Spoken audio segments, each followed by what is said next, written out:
ഗാസയിൽ വെടിനിർത്തൽ എങ്ങനെയെങ്കിലും നടപ്പാക്കണമെന്നും ബന്ദികളെ ഉടൻ വിട്ടയക്കണമെന്നും US president Donald Trump. US എന്ന ലോകത്തിലെ ഏറ്റവും ശക്തമായതും എല്ലാ രാജ്യങ്ങളും ഏറ്റവും അധികം ബഹുമാനിക്കുന്ന രാജ്യമാണെന്നും അദ്ദേഹം കൂട്ടിച്ചേർത്തു. 7 യുദ്ധങ്ങൾ 7 മാസം കൊണ്ട് അവസാനിപ്പിച്ചെന്നും അതിനാൽ നൊബേൽ പ്രൈസ് തനിക്ക് അവകാശപ്പെട്ടതാണെന്നും അദ്ദേഹം പറഞ്ഞു. ഇന്ത്യ പാകിസ്ഥാൻ യുദ്ധം അവസാനിപ്പിച്ചതും താനാണെന്നും എന്നാൽ ഒരു നന്ദി പോലും UN രേഖപ്പെടുത്തിയില്ലെന്നും ട്രംപ് കുറ്റപ്പെടുത്തി.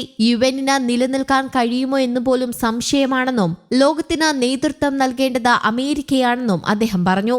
ഐക്യരാഷ്ട്രസഭയിലെ വാർഷിക സമ്മേളനത്തിൽ സംസാരിക്കുകയായിരുന്നു ട്രംപ്. ട്രംപിന്റെ പ്രസംഗം തുടങ്ങുന്നതിന് മുൻപ് ടെലിപ്രോംപ്റ്റർ പ്രവർത്തനരഹിതമായി. തനിക്ക് UN നൽകിയത് പ്രവർത്തിക്കാത്ത ടെലിപ്രോംപ്റ്ററും കേടുവന്ന ഒരു എസ്കലേറ്ററുമാണെന്നും മെലാനിയ ട്രംപ് അത് കാരണം വീടാൻ പോയെന്നും ഡൊണാൾഡ് ട്രംപ് UN പറഞ്ഞു. യൂറോപ്പിൽ അനധികൃത കുടിയേറ്റം ഭയാനകമാണെന്നും ശരിയാ നിയമങ്ങളിലേക്ക് ലണ്ടൻ പോകുകയാണെന്നും പറഞ്ഞ ട്രംപ് ലണ്ടൻ മേയർ സാദിഖ് ഖാനെയും വിമർശിച്ചു. അനധികൃത കുടിയേറ്റം തടഞ്ഞില്ലെങ്കിൽ യൂറോപ്പ് നഗരത്തിലേക്കാണ് പോകുന്നതെന്നും ട്രംപ് കൂട്ടിച്ചേർത്തു. കൂടാതെ റഷ്യ-യുക്രൈൻ യുദ്ധത്തിന്റെ പ്രധാന സ്പോൺസർ ഇന്ത്യയും ചൈനയുമാണെന്നും റഷ്യയിൽ നിന്ന് എണ്ണ വാങ്ങുന്നത് നിർത്തണമെന്നും യൂറോപ്യൻ യൂണിയൻ ഇന്ത്യക്കും ചൈനയ്ക്കുമെതിരെ ഉയർന്ന തീരുവകൾ ചുമത്തണമെന്നും ട്രംപ് പറഞ്ഞു. ചൊവ്വാഴ്ച UN പൊതുസഭാ സമ്മേളനത്തിൽ സംസാരിക്കുകയായിരുന്നു അദ്ദേഹം.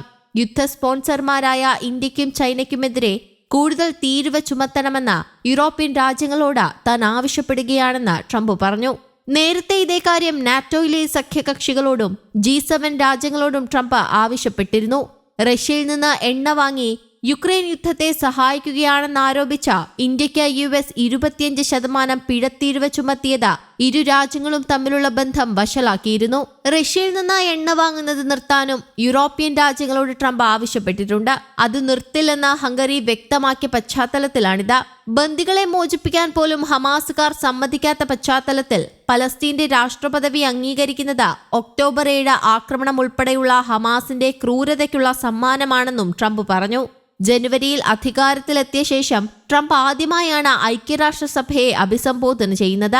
അതേസമയം ആവേശം കൊള്ളണ്ടെന്ന പ്രതികരണവുമായി റഷ്യ രംഗത്തെത്തി. ട്രംപിന്റെ ഓരോ ട്വീറ്റിലും ആവേശം വേണ്ടെന്ന UNലെ റഷ്യൻ ഡെപ്യൂട്ടി അംബാസിഡർ ദിമിത്രി പൊലാൻസ്കി പറഞ്ഞു. റഷ്യ ക്ഷമ പരീക്ഷിക്കുകയാണെന്ന് US state secretary Marco Rubio പ്രതികരിച്ചു.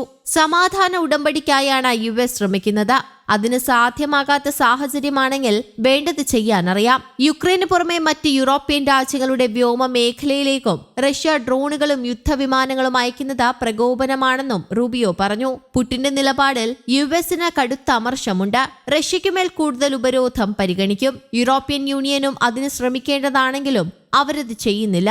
ഇന്ത്യ ഉൾപ്പെടെ നിരവധി രാജ്യങ്ങൾ ഇപ്പോഴും റഷ്യൻ എണ്ണ വാങ്ങുന്നുവെന്നത് അംഗീകരിക്കാനാവില്ല. ഇന്ത്യയുമായുള്ള പ്രശ്നം പരിഹരിക്കാൻ ശ്രമിക്കുകയാണെന്നും റൂബിയോ വ്യക്തമാക്കി. News desk, Kerala Kaumudi.